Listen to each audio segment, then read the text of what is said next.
Hi, everyone. My name is Pat Sidmore, and I work for the Division of Public Health here in Alaska, and I am the Healthy School Specialist. So I focus on all things related to health in schools. And I have the great pleasure to live here in Juneau. It's a beautiful part of the state, and I like to get out and around and see other parts. But here's a great picture from June of this year of our beautiful Southeast community. I want to talk today about the experience of trauma that so many of our students have experienced, and many of us adults have experienced that in our childhoods, and stress and adversity. And I want to talk today about some common language that we can have around how stress and anxiety impacts our brains and our bodies, because I think that that's just a really important thing to have in our schools, is some common language around how we talk about that stress response. So I'm going to talk today about the hand model of the brain. And this is one way that many schools are actually doing this work, and they're having conversations with their students and their families and even each other about how the stress response system works. So this is the hand model of the brain. You take your hand, put your thumb in, and close your other fingers over the top. And this represents our brain. So this front part of the brain is right here. This is where we think and reason and make decisions. This is the frontal cortex, right? And underneath and behind that is the middle part of our brain, the limbic system. And this is the seat of our emotions. So if we're angry or happy, it can really come from here. And then it's tied very closely to our brain stem. And these two parts of our brain help to keep us safe when it's dangerous, right? So if we run into a bear, our limbic system and our brainstem have what's called a stress response system, right?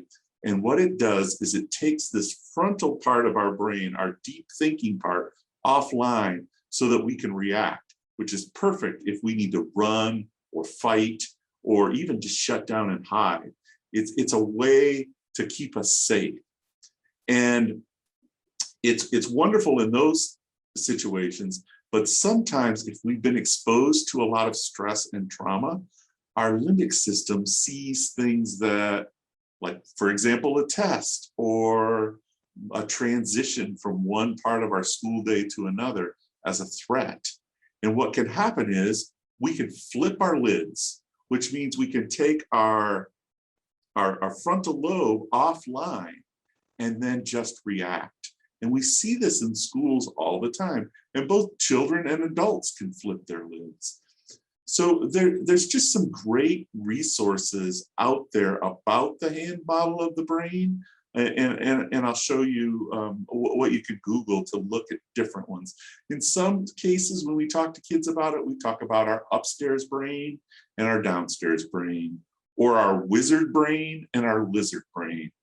Anyway, to have a common language gives us a way to check in with students and even with each other. I have a colleague here in state government.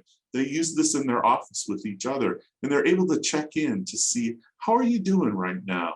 Are you in this frontal part of your brain? Are you in your upstairs brain, or are you struggling a little bit? It's just a great way to talk about how the stress response works. And so I'm going to come back and ask you a couple questions here. Oops, there we go. I'll give you a couple ideas. First, I want you to either learn how to do the hand model of the brain, or you can Google Dan Siegel's hand model of the brain. It's down there at the bottom. There's a lot of videos out there for different types of audiences, from very clinical presentations to presentations for young children. I've done this with kindergartners, and it really works. And you can ask students, Again, even young students, if they've ever flipped their lid, and you could talk about stories about what it means to flip your lid. Sometimes it's just because you're overexcited. It's not dangerous. You're just overexcited. And then you can ask your students about what it's like in their body before they flip their lid. So they begin to think about what's going on for them.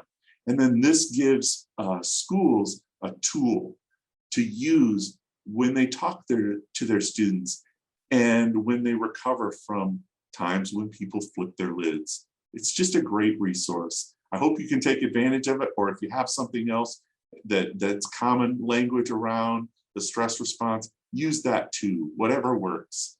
Thanks so much for all you do for Alaska kids and their families.